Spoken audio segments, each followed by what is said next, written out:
โอเคพี่น้องไปบ้านนี้เฮาสิเอาเครื่องไปมอบกันคนของนครหลวงเวียงจันทน์เด้อพี่น้องแก๊สตัวนี้เป็นนมนะนมอีกนมนมตัวนี้เลยวันคู่บ่วันคู่เออยังไงวะนี่ดีใจแล้วส่งเสื้อพี่น้องเลยส่งเสื้อเนาะลงไม่แป๊บนึงเด้อตัวนี้แม่นยังบ่ได้ตัวนี้เป็นเครื่องนุ่งว้าตัวบักหลายเลยบัดนี้พี่น้องเอ้ยสันสินุ่งยังไงโอ้ทางนี้บ่ถือตัวแพรอาบน้ำเนาะซิกซูเปียกเอาซิกซูเปียกเอาไว้เสร็จเวลาลูกถ่ายหั่นแหละซิกซูตัวนี้เนาะนี่ซิกซูเปียกพี่น้องป้าเพิ่นเอาให้ลายลีใดเครื่องนี่ก็สิว่าแล้วก็โอ้ยก็หมดหลายล้านเลยเนาะประมาณนำพุ่นล่ะพี่น้องเอ้ยเครื่องเล็กน้อยนี่แพงได้พี่น้องเอ้ยเครื่องใหม่ๆเลยได้เพิ่นเอาให้เจ้านี่นะจะเบิ่งบ่นี่ยามท้ายเพิ่นพี่น้องตัวนี้วิตามินเล็กน้อยวิตามินของเล็กน้อยแหละเดี๋ยวเฮาสิเบิ่งอีกว่าขอบใจเด้อที่ช่วยเหลือครอบครัวน้องอ้อยว่าสิมันเบาเป็นเว้าภาษาลาวบ่อยากเป็นมันได้เด้พี่น้องว่าไม่ล่ะนบดูไว้มันเบาภาษาลาวอยากเป็นนบดูขอบใจเด้อที่ช่วยเหลือครอบครัวน้องอ้อยว่าสิขอบใจเด้อที่ช่วยเหลือครอบครัวน้องอ้อย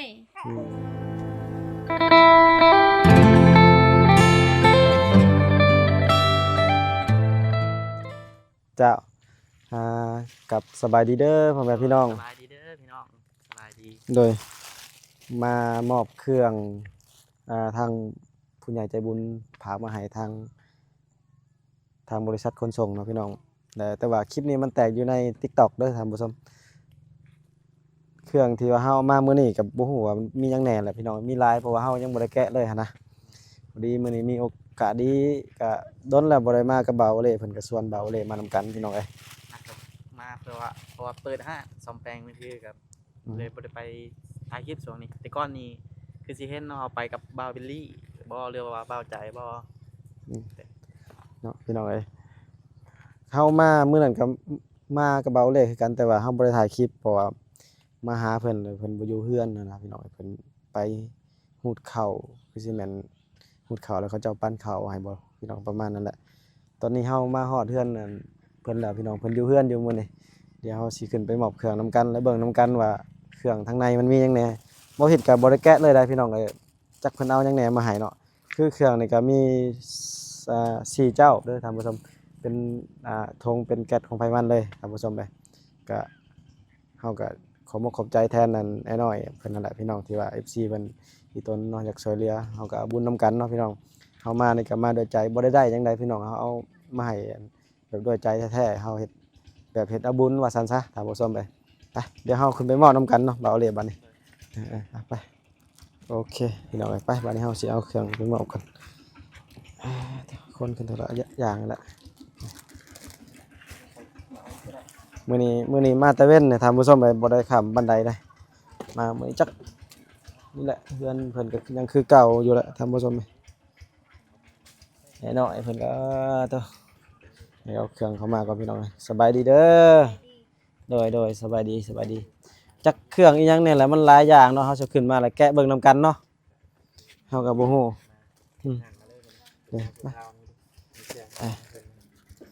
เดี๋ยวแกะนำกันเรียนซะนี่แหละแกะเบิ่งจังหน่อยเครื่องมีอัน4เจ้าเครื่องเด้อมี4เจ้าหุ่นเบาเลยมาจับกล้องแน่พี่น้องเอ้ยเครื่องในแก๊สที่มีแกะมานำกันขออนุญาตไปหน่อยนึงใช่ว่ามีดผ่าจะอยู่ใส่ได้เนาะอยู่ทางใดมีดจะมีบ่คอยสิแปลให้บ่มีมีดบ่มีมีดบ่มึงผ้าก็มีบ่ผ้านี่ทางใดผ้า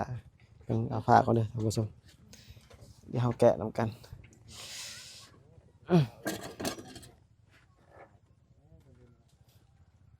โอ้ดังไผต้มยังอยู่ลุมน่ะ หน่อไม้บ่มีใครเอาอันนี้ เอ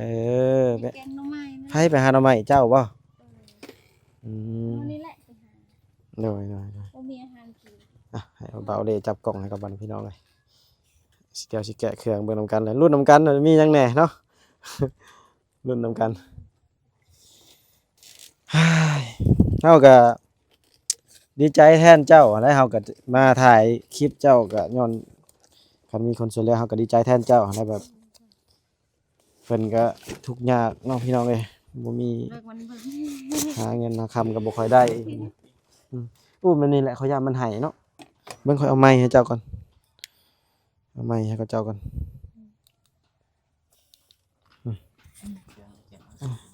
ฮ้อนพี่น้องอยู่เฮือนมันบ้าเหือแตกนี่ฮ้อน อาบน้ำแล้วก็ยังเหืออีก มารุ่นนำกันเด้อจับไปนั่นแหละย่ามันให้คันเนาะอันนั้นก็เครื่องเจ้านี่ก็มาแต่อิหยังนี่มาแต่ใช่ว่าดงโดกเนาะโรงเรียนมาแต่ดงโดกนครหลวงเวียงจันทน์เด้อพี่น้องแก่นตัวนี้เป็นนมเด้อน มอีก นมตัวนี้ เลย อ่าตัวนั้นน่ะอันดูเล็กเนาะตัวนี้อันเล็กตัวเย็นเบอร์หนึ่งก็คือกินได้เนาะกินตัวนี้ก็ได้กินตัวนั้นก็ได้ เลย โอเคเนี่ยออกมาแล้ว1กล่องนมพี่น้องเหี่ยวแล้วบ่เป็นหยังเนาะบ่เป็นหยังถ่ายต่อเลยอีกหน่อยปกติโอ้พี่น้องหลายเติบเลยเพิ่นก็หมดงบหลายเติบแล้ว อัน ผู้ นี้ ช่ว ก็ ย หากระมุดทงหนึ่ง หากะหมดอันกล่องหนึงเนาะ เลย โอ้ยังหลายเด้อพี่น้อง ยังลาย อันนี้แพนเพิร์ดเนาะแพนเพิร์ดนะลูกส่วนหลายถ้าเขตนอกๆบัดนี้เพิ่นบ่ค่อยใช้ปานใดเด้เพิ่นบ่ค่อยใช้ปานใดแต่ว่าจะใช้กลางคืนก็ได้เด้อ เลย เพราะว่าเด็กน้อยมันนอนกลางคืนยามมันยามสิบ่นอนหยังหันนะ เลย แพนเพิร์ดเดี๋ยวสิบอกเพิ่นใช้เบอร์น้อยสุดแล้วนี่เพิ่นก็ซื้อให้หลายอย่างเนาะตัวนี้ครีมอาบน้ำ เอาน้ำเด็กน้อย แม่นครีมอาบน้ำน้อยเด็กน้อยจะบ่ใช้อันสบู่ตัวนั้นได้ต้องใช้ตัวนี้เป็นครีมอาบน้ำ เลย เดี๋ยวได้เบิ่งก่อนอีหยังวะแช่ส้มครีมอาบน้ำบ่หรือว่ายาสระหัววะ ทักบูกันแหละแม่นบ่ เดี๋ยวจะก่อนสิเบิ่งให้เพิ่นอีกพี่น้องเดี๋ยวสิอ่านเบิ่งเพิ่นกันอีกเอาเครื่องออกมาเบิ่งก่อนเนาะเป็นเต้านมเนาะเต้านมก็จะมื้อหน้าเฮาซื้อมาให้แล้วแพ็คหนึงแต่ว่าตัวนี้เราก็ประหยัดใช้อีกเอาไว้ใช้แม่มันเก่ามันยังก็ไว้ใช้ครับส่วนหลายมันบ่แพ้ง่ายดอกตัวนี้เนาะเอาไว้แล้วเอาไว้ใช้ตัวนี้มาจากนครหลวงดงโดกพี่น้องเอ้ยเพิ่นฝากซื้อมาให้เนาะเดี๋ยวแกะเบิ่งนำกันอีกเนาะเดี๋ยวมาตั้งไว้ถ่ายรูปอ่ะตั้งไว้ตั้งไว้นำกันพี่น้องเอ้ยก็เฮาจะให้มันเห็นเฮาตั้งไว้โอเค บ่จ้า แกะเบิ่งนำกันพี่น้องเอ้ยมีหยังไงเจ้าหนึ่งอีกตัวนี้โอเคน้องอ้อยมาได้ใช้น้องอ้อย มาจะลิ้น ตะลินมื้อนี้บ่ได้เข้าโรงเรียนเนาะวันครูบ่ วันคู่ เป็นยังไงวะนี่ อันไหน ตัวนี้เอิ้นหยังเจียนะเจียลูกนะอุ้มลูกเจ้ากับแอลแล้วจะอุ้มจะให้มันนั่งนี่เนาะ โดย โอเคเป็นตัวอุ้มลูกเนาะเจียลูกเพิ่นก็สุดแต่จักให้เจ้าเนาะอันนี้เป็นแพรอาบน้ำเสร็จตัวลูกเนาะอาบน้ำยังไงจะกระใส่ลูกให้ลูกนั่นแหละตัวนี้ซิกซูบ่วะเบิ่งกันเด้อซิกซูเพิ่นเอามาให้เฮ็ดจังไว้ตัวนี้อ๋อเอาไว้เสร็จขี้มูกหรือว่าลูกถ่ายยังหั่นนะเนาะเวลาลูกถ่ายมันเปื้อนยังก็เอาไว้เสร็จคันเอาแพรแข็งยังอย่ามันบ่ดูนส่วนเล็กน้อยนะ เลย เพิ่นเลยเอาตัวนี้มาให้บ่แม่นกินเด้อตัวนี้เขาคิด เสร็จแล้วทิมได้บ่แม่นว่าเอาไว้ได้นี่ เป็นแพรอาบน้ำเนาะพื้นใหญ่เลยเบิ่งแกะเบิ่งก่อนพี่น้องใหญ่เลยพี่น้อยแบบยามหนาวยังขนาดลูกนอนยังกะแพรนุ่มๆสบายตุ้มให้ลูกอุ่นเลย นี่จักอีหยัง ตัวนี้คือสิแม่นแพนเพิร์สตัวนี้เนาะดีใจแล้วได้เครื่อง ดีใจแล้ว ส่งเสื้อพี่น้องเอ้ยส่งเสื้อเนาะ ชงไหม มียาเดียวยาตัด แป๊บนึงเด้อตัวนี้แม่นยังบ่ได้พี่น้องเอ้ย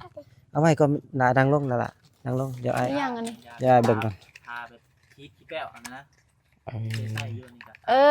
ยาดิกคัน ดีแล้ว ยาดิกคัน ประกอบส่วนอย่างในหนึ่งในหลอด ตัวนี้เฮายังบ่ค่อยใช้เลยพี่น้อง มันบ่ได้แซ่บค่อยๆ เป็นยาคนเล็กน้อยหั่นแหละ ว่าเป็นยังไงก็ได้แต่มันพักดึงไปใส่เอื้อ อือฮึ เป็นชีสเป็นเชื่อนก็ได้อันทาได้ เป็นพวกพยาธิผิวหนังอักเสบ ทำลายมันเอาเช็ดเนี่ยเอาทิชชู่เช็ดเนี่ยมาที่ ตัวเขือแตกพี่น้องห่อเลย เป็นมันเอาทิชชู่เช็ดเลย อือฮึนี่นี่นี่เนาะนี่นะนะเสร็จแล้วก็ทิ้มเนาะโมเมนต์เสียไว้ได้ตัวนี้ได้เนาะ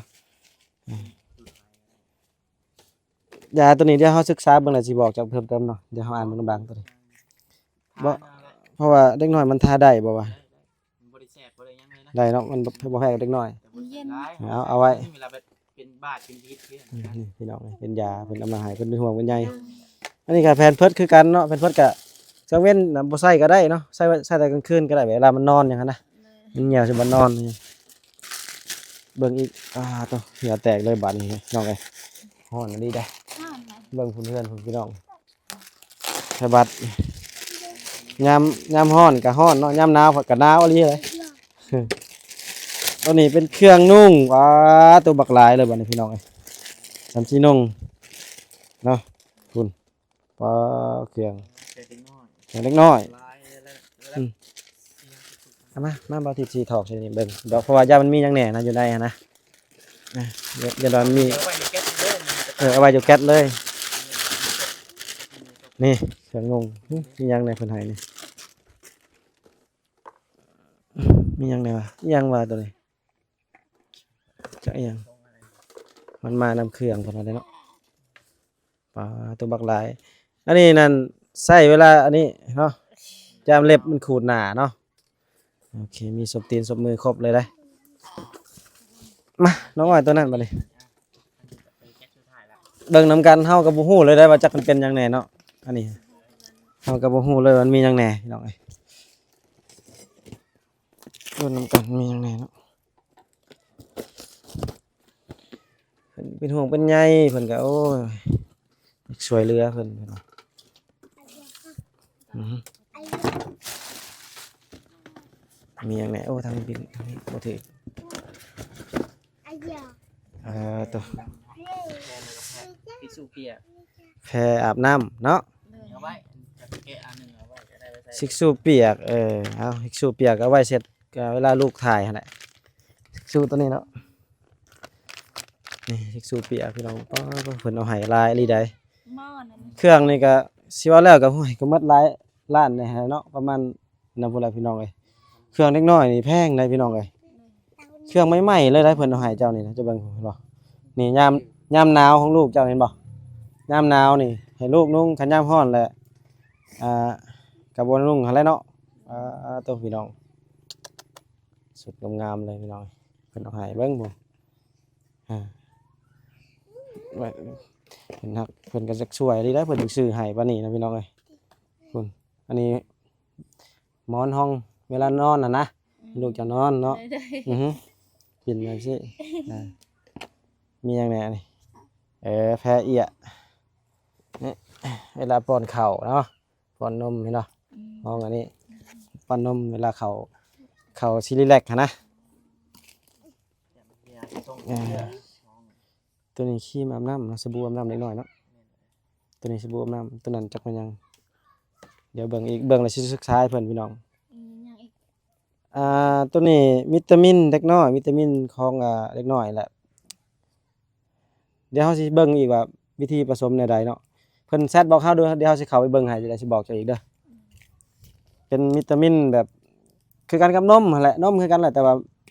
วิตามินแบบเสริมบำรุงให้ลูกเจ้าใหญ่ไวหยังประมาณนี้นะสุขภาพแข็งแรงเป็นนมคือกันนั่นแหละแต่ว่ายอมรับเลยเครื่องงามเลยพี่น้องงามนี่อีหยังวะนี่แกะเบิ่งบ่มันแม่นหยังวะ ขอแกะลงเลยใช่เพราะว่าเพิ่นย่านเพิ่นใช้บ่เป็นนะพี่น้องเฮาเลยแกะให้เบิ่งอ๋อโซพีบ่มีหยังอะโซพีบ่ แม่นพี่น้อย อีหยังวะ มันปลูกมันยังมัน อีหยังเลย จุกพีเด็กน้อย โซพีเล็กน้อย เขาใช้นั่น ติดใส่ก้นนี่ โดย แม่นบ่ แม่น แม่นล่ะโซพีเล็กน้อยนี่ใส่อยู่นี่ ใช้ก้นนี่ เออ มันขี้ อือฮึเอาเอาไว้ใส่ นมตัวนี้รู้ลาแท้พี่น้อง นี่หัวอ่อนๆนี่เอาตัวนี้ให้มันส่งกินนี่เนาะหัวอ่อนๆนี่เห็นป่ะคักอะไรตัวนี้มันดูดคักนี่หัวอ่อนเห็นป่ะเอาตัวนี้ส่งให้ลูกน้อยๆมันกินคัก2 กล่องผมเพิ่นเอามาให้พี่น้องป้าตัวเหือแตกเลย ไว้มันนี่เก็บไว้ อ่ะจีบไว้น้องอ้อยจับบ่นี่ อีกแล้ว ถือว่าหมดเครื่องมื้อนี้กับพี่น้องหลายอะไรอย่างเหือแตกเลยบ่ทิดกะเดี๋ยวบ่สิไว้ให้เพิ่นนมอยู่นี่เนาะจะไว้เนาะ เอ้ย เอาไว้ในแก๊สเลยหลายๆเอาไว้ในแก๊สเลยมีหยังอยากบอกเพิ่นบ่มีหยังอยากบอกเพิ่นจะขอบใจเพิ่นบ่บอกเพิ่นในกล่องนะ ขอบใจหลายๆเด้ โด อย ที่ช่วยเหลือ นั่น ทุกอย่างนี่พี่น้องเอ้ยขอบใจ ใจหลายๆ ขอ เนาะ บใจ อยู่ ห ดี ลายๆ มีแฮ เด้อง อยู่ดีมีแหงเด้อ ให้ร่ำให้รวยกว่าเก่า ให้รวยกว่าเก่า ปรารถนาก็ขอให้ได้ดังใจปรารถนาช่วยเจ้าหลายซั่น ที่ นี้แล้ว ช่ว ก็ ย เพิ่นก็ให้ทางให้มีกว่าเก่าหั่นแหละไปทางใดมาให้คนหักคนหอมเนาะ เลยเจอ พี่น้องเอ้ย เจอแกะ บ่ลินล่ะบ่ลินมันอันนั้นมันดังไหมล่ะอย่ามันดังไหมเดี๋ยวบ่ทิสิศึกษาเบิ่งตัวนี้ให้เพิ่นก่อนพี่น้องเอ้ยมันมีอีหล่าเอาอีกอันหนึงตัวใดก็ไอ้ตัวเป็นกล่องไว้เนี่ยไอ้สิมาเบิ่งก่อนว่ามันเป็นอันใดเนาะเอาไว้ซะตัวพี่น้องเอ้ยมากล่องมาพี่ก็ได้ตัวนี้ ใช่ เครื่องลาย เจี๊ เลย ย พี่น้องเอ้ย เป่าเตือบังเนาะเนี่ยเด้อ ได้เห็นกันมันเลยเอาไว้ เฮาลืมถ่ายรูปเนาะเรียนกันบ่ถ่ายรูปกันบ่มาละมาถ่ายเลยแนมกล้องพี่แม่เพิ่นแนมกล้องนี่เพิ่น1 2โอเคพี่น้องเอ้ยมาถ่ายรูปก่อนอยากให้แล้วบ่บัดนี้ อยากหายเลยเด้มันหอนนี่เด้ เครื่องลายดีนี่มาถ่ายกล้องมา1 2แชะโอเคพี่น้องเอ้ยเนาะยังจะบอกเขาอะนะเขายังก็เขากล่องนึงนะฮะโตเฮาแกะแล้วหั่นเอาออกมากินเลยเด้อ เลยเด้อ เขาจะมันบูด เชียมันไม่ได้กิน แม่น แต่ เด้อ เราไม่ได้ใช้ลายใช้ดวงหนึ่งช่องดวง อือฮึ ก้อยนั่นเด้ โดย ก้อยเขานี่ มีแต่เอามาให้อันนี้น้องอ้อยกินก็ได้ เลย เจ้าไปกินก็กินรสตัวน่ะตัวแกะแล้วพอยันมันบูดกับตัวใดเฮาแกะแล้วหั่นนะ เลย เอาก็คือบ่เห็นเป็นกล่องซะไปไว้ใส่กล่องมัน นู่น ไว้อยู่เทิงเพิ่นไว้อยู่เทิงโอ้ยอย่าไว้อยู่เทิงไงจะมันบูดได้มันร้อนนะ นั่นเด้เนี่ยตัวแกะ ตัวแกะนำมากินโลดพี่น้องเอ้ยน้องอ้อยขอบใจผู้ใหญ่ใจบุญเพิ่นให้ไว้ ขอบใจเลยขอบใจ เดี๋ยวอ้อยเอาไม้ให้ก่อน ก็เด็กกับอยู่เลย ขอบใจด้วยขอบใจผู้ใหญ่ใจบุญเพิ่นให้ ขอบใจเด้อ ขอบใจไว้ ขอบใจที่รวย ขอบใจเด้อที่ช่วยเหลือครอบครัวน้องอ้อยว่าสิ มันเบาเป็น เว้าภาษาลาวบ่อยากเป็นมันได้เด้พี่น้องว่าไม่ล่ะนบดูไว้ มันเบาภาษาลาวอยากเป็น นบดูขอบใจเด้อที่ช่วยเหลือครอบครัวน้องอ้อยว่าสิ ขอบใจเด้อที่ช่วยเหลือครอบครัวนางอ้อย พี่น้องเอ้ยท้องเด็กน้อยหมดเลยได้อันนี้นะบ่มีของผู้ใหญ่ได้มีแต่ของเด็กน้อยหมดได้อันนี้หั่นยาซาหัวบ่วะจะลองใส่เบิ่งเด้อ แบบเอาน้ำใส่สาวหัว ได้เฮ้ยยังก็แชมพูเฮ้ยแชมพูยาซาหัวเนาะ แชมพูนั่นบ่เอ้ย แชมพู แชมพูนี่ยาสระหัวสบู่บ่ สบู่แหละนะสบู่แหละ สบู่อาบน้ำเนาะ แชมพูส เอ บู่อาบน้ำ อเนาะโอเคพี่น้องเอ้ยเฮาก็มอบเครื่องเรียบร้อยแล้วท่านผู้ชมเอ้ยเฮาก็ดีอกดีใจนํเพิ่นนั่นแหละที่ว่าเพิ่นก็ได้เครื่องมาให้ลูกเพิ่นก็อุกอยู่ได้ลูกเพิ่นบ่มีเครื่องท่านผู้ชมไปเป็นยามใกล้สิฮอดยามหนอกยามหนาวนะแล้วอันนี้ก็บ่ทิดบอกให้น้องอ้อยเพิ่นจีบเครื่องมาเลยเด้อน้องอ้อยเด้อเครื่องก็ใหม่ๆนะเจ้าจีบไว้หมดเลยเด้อล่ะเด้อและอันเฮาแบ่งเอามาใช้บ่พาใส่หมดเนาะแบ่งเอามาใช้นมยังก็คือกันเด้อตัวนี้ก็ส่งกินตามมันนั่นน่ะแหละเดี๋ยวเฮาสิบอกอีกจังหน่อยตัวนั้นน่ะเฮาเบิ่งในเพิ่นแชทเพิ่นก่อนเนาะพี่น้องเอ้ยโอเคเด้อท่านผู้ชมเฮาเบาทิดก็สิขอปิดคลิปซะนี้ก่อนท่านผู้ชมเอ้ยเฮาก็มามอบเครื่องมามื้อนั้นบ่ก่อนบ่เจอเพิ่นก็มื้อก็ดีใจแหละได้เอาเครื่องมามอบให้เพิ่นแล้วท่านผู้ชมเอ้ยขอบใจหลายๆเด้อทางผู้ใจบุญทางฝากเครื่องมาให้เนาะทางนครหลวงทางบ่อแก้วทางอันนั้นเนาะพี่น้องที่ฝากเครื่องมาให้อยู่ดีมีแรงให้สุขภาพเข้มแข็งแรงเด้อช่วยเหลือสำใดก็ขอให้ผู้ร่ำผู้รวยแล้วก็ขอให้ร่ำให้รวยกว่าเก่าเด้อท่านผู้ชมเอ้ยเนาะก่อนอื่นมากับบ่ทิศก็ขอให้ทุกคนเนาะทุกคนที่มาช่วยเพื่อนน้องอ้อยนี่เนาะท่านผู้ชมจงสุขภาพเข้มแข็งแรงเนาะบ่ทิศก็ขอฝากช่องในเด้อท่านผู้ชมขอไปกดติดตามกันแน่เพื่อเป็นกำลังใจเนาะในการเฮ็ดคลิปท่านผู้ชมเอ้ยฝากกดไลค์กดแชร์นำกันนะท่านผู้ชมเอ้ยบ่ทิศก็สิขอปิดคลิปตรงนี้ก่อนพี่น้องเอ้ยสบายดีเด้อมื้อสุขทุกคน